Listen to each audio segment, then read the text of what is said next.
Terrence here, sitting up here doing the interview. Got my little young nephew, just come from the hometown. He moved here, so he can use the hype and don't let it use him. Coming to API Bulldogs. Shoot, I've been around AAU for about 15 years now. I've been doing that. I started off coaching myself. My daughter, she played ball when she was in middle school, was a pretty good player, and I started off coaching that, going around the MAYB leagues in Kansas, doing little summer leagues down there in Wichita, Kansas. But I was really on the local scene. Nothing on the national scene, a lot of the local. Actually got the name Uncle Dre. I've been, when I actually started really getting into the AAU scene as far as the national level, I never forget a guy back in the day named Tim Miller used to be here. He used to run Dallas. And he told me when I was first coming up, he said, Dre, all these guys around here is on local. He said, when you get on the national level, that's when you're going to make it. And so ever since then, I've been doing that. And when I got around all the kids on the national level, you know how it is. You go out there, all the kids, you hyping up the games, you talking smack, talking about you going to beat them. And, but after the game, you show everybody love, and, you just want a hard-fought battle. So all the kids just start calling me Uncle Dre and this shit. We just took it from there. I'm going to give probably my realest answer I could possibly give for that. At the end of the day, parents, I'm talking to you. At the end of the day, stop being so sensitive when somebody talk about your baby. Because first of all, you don't look good defending him because it look like he can't defend himself, that's one. Second of all, it just ain't a good look because people's not really talking about your baby. Now, you might got some people that hate on a kid, talk trash to a kid, but when you at a game, you just got certain guys and certain this element, you gonna root for your team. It's no different than people rooting for the Cowboys. At the end of the day, if you and the Dallas Cowboys and everybody talking about Dallas Cowboys, forget your Detroit, what you want the Detroit parents to be like, hey, don't talk about my baby. It's the same thing, people. It's the same thing. You talking about a person. A person's a person. 8 to 80, blind, crippled, or crazy. It's just what it is. So my whole philosophy on that is, I talk trash to motivate and maximize the level of play for a game. I don't want to sit there and watch paint dry at a game. I want excitement at a game. I look at SportsCenter top 10 every day. I never see nothing not exciting on the top 10. Everything's a dunk, high level dunk. Do you be seeing layups in the SportsCenter top 10? No. You don't ever see a layup in the top 10, do you? No, you don't. So that's what they want to see. I want the people to get what I want. I want excitement. So when I talk trash, it's to have the level of your child play.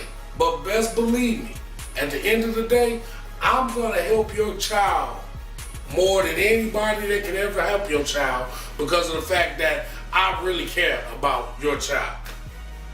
Well, first of all, let me give you the background of the teams that I personally dealt with the players that I dealt with. I'm not going to drop that players. Y'all know the resume. Y'all ain't got to drop no players. So when I first started the business, Sean Williams with Texas Select, my nephew Roger Franklin was playing for him with Sean Williams Jr. And pretty much that probably couldn't nobody beat us. I got footage. See, I don't just talk. I got footage because I was one of them parents. I was a big video camera, just going to the tournaments, everything good. So Texas Select was one of the first teams that I dealt with. After I left Texas Select, Roger was one of the hottest free agents. So I started commingling with every AAU program in the country because every AAU program in the country wanted Roger Franklin. So what I did was, just Mustangs, Urban Elite, Showtime. Back then it was the Blue Chips. Every program around was just calling me and we would go out and everybody was cool and I'm just a cool guy. I like to have fun. That's all it's about. At the end of the day, I like to have fun. Everybody got their pressure points and tempers to push. That's everybody. But I like to chill and just have a good time. So I got cool with all the people. They had kids that every program, and they'll tell you, their tournament directors will tell you, I've done called them about, say, a college coach, a camp, or tried to help them do something to further their basketball in some type, shape, or form, that to a point to where don't nobody even need to know. I don't go out there to do it. One thing I hate is somebody that, actually does something and continuously tell you they're doing something for you, because at the end of the day, that means you ain't did it from the heart. And if you ain't doing it from the heart, you don't need to do it. You need to be real about it and just say, hey, this is what it is. As long as everybody keep it 100, if you keep it black and white, no gray, everything will roll. So, we get a lot of deals. I know everybody out here on supporting the flex, supporting the kids, supporting the programs, and supporting each other. Doing what we do at API, we got people that say they support us, but you can tell when people truly support you. We try to recruit within Texas first, and once we get turned down from in Texas people, we usually go out of state to go get them. It's just a point to where it's kind of bad, because you want to take care of the people that you're around the most. Because when you go to recruiting games, it's a real tricky game. When you go and recruit, you gotta become familiar with brand new people. Well, when you've been in Dallas so long, you grew up around the people, you've seen the kids grow up, you kind of want to get with them, but they don't feel as though what you're doing is the right thing. Well, like I say once again, that's why I say check the resume, because at the end of the day, all you have to do is see the kids that we had from, say, freshman year to senior year, or sophomore year to senior year, and look at just see if they're successful or not.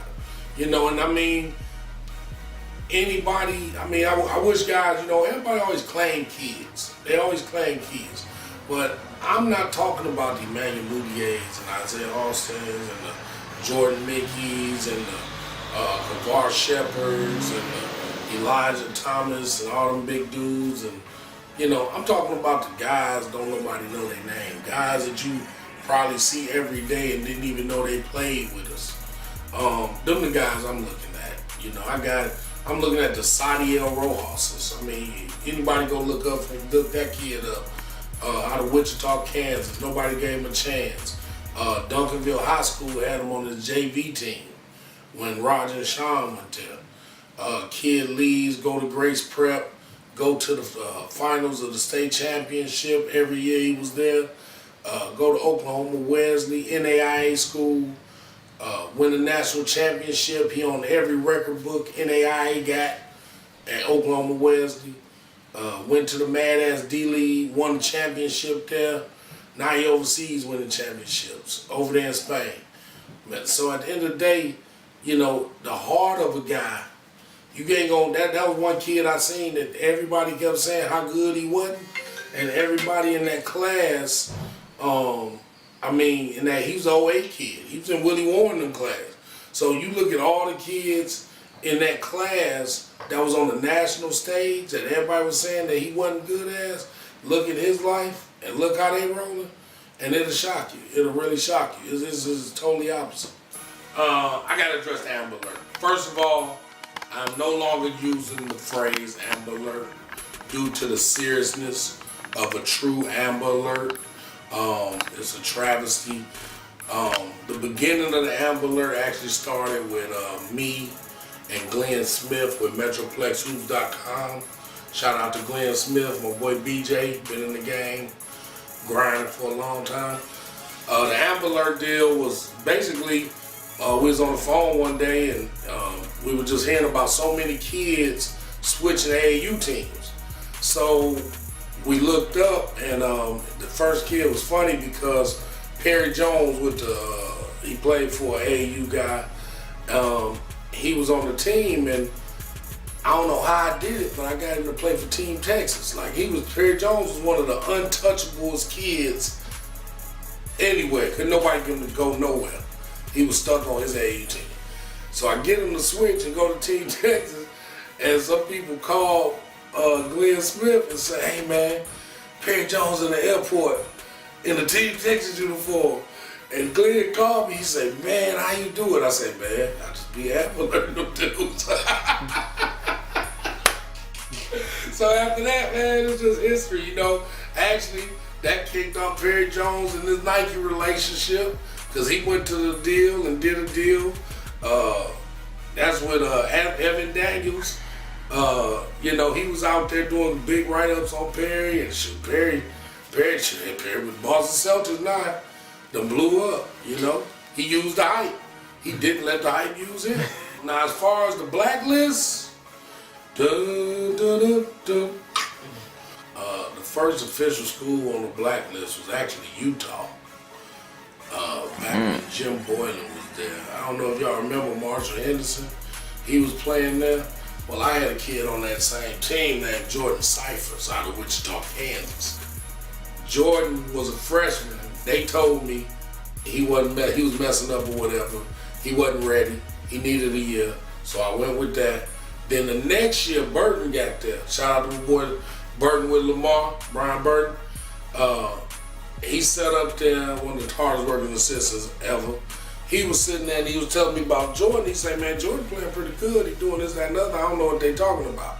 So make a long story short, Marshall Henderson go there. My boy Marshall Henderson, one of my favorite shooters in the game. Hottie Toddy, that's my guy. He's sitting there, he going off for 30. I sat up there, my boy sitting on the bench. My boy Hottie Toddy sitting up there, you know, winning games, doing what he do. Come after that year, I called my man Ray, not Ray for a set, Lil Ray with the Mustangs. He OG in the game. He been recruiting just as long as me. He was actually one of the original best. He the one told Ray with the Mustang, Lil Ray.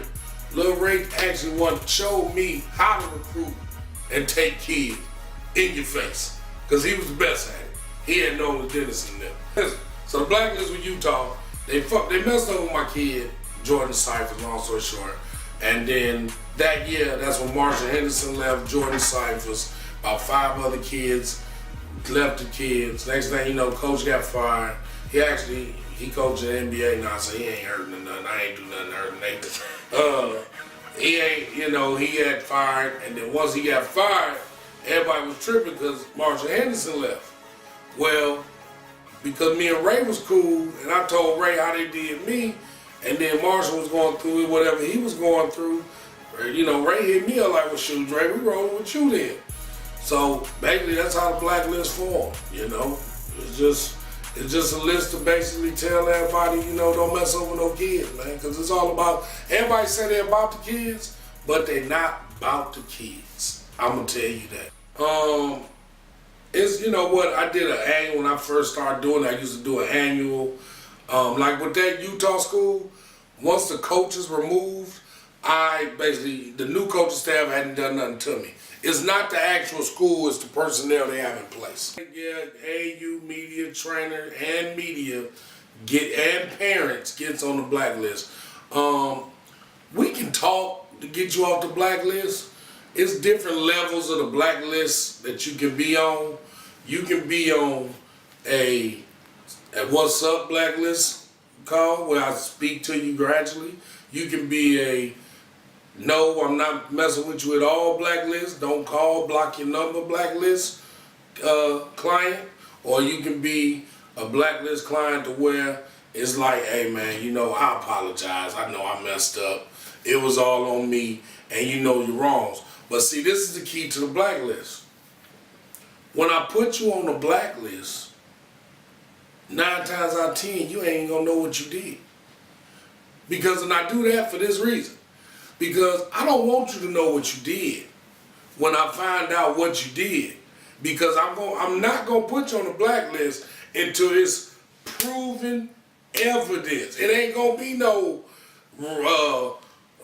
Paul Wall, the People's Champ, told me that Mike Jones, who was this, that, and the other. It ain't gonna be none of that. It's gonna be horse's mouth from horse's mouth. period. So when you get at that level, now you squirming to figure out, why am I on this blacklist? And what did I do and what can I do to get off of it? So you just got to go on your database. Now I got you thinking. You got to think about who you talk to about me. You got to know what you said, remember what you said, and see what even offenses. It can be minor. It can be like, Uncle Dre, Rozay, you fat. Well, I know I'm fat. But at the end of the day, I might not like the way you told me I'm fat. So at the end of the day, it could be something that big as a poppy seed. But at the end of the day, it's going to brain rack you. So you pretty much saying they got to come to court, come see Judge Uncle Rozay, huh? You got to come see Uncle Judge Rozay. And you can't come to my office without making an appointment at my semi-office, which is at Papa Do's on 67 in Hampton. No, trash that. It's on 67 in Cockrell Hill. Shout out to Papa Do's. I need an endorsement. Need to endorse Rozay Auto Service because I'm the king crab killer. Anyway, you gonna have to it's hard. It's gonna be hard to get off. You gonna now this is the deal. If you in the matrix, if you took the green pill, then you will know the higher ups that can give me a call to get you off that list. Because it's a family thing. That family first is for life. So if somebody in the family say, hey Dre, you gotta get them off. I've been, Ray Forsett took a few people off the blacklist. Alright? So there's ways to get off the blacklist. You just gotta know how to do it. But there's a deal. Say you talk to Ray. Let's use Ray for an example. Say you talk to Ray and you want to do an API game. You want to do something like that. Like the copycat media guy. You want to do the game with API. Ray not going to do you the game with API unless you come talk to Rozay. You don't talk to Rozay, you don't get the game. So until y'all promoters, event planners, and all that thing, if you make me mad, you ain't gonna get API. You don't get API, you don't sell tickets. You don't sell tickets, you ain't got a hype event. You ain't got a hype event, you ain't got rules. They have some you like to let you.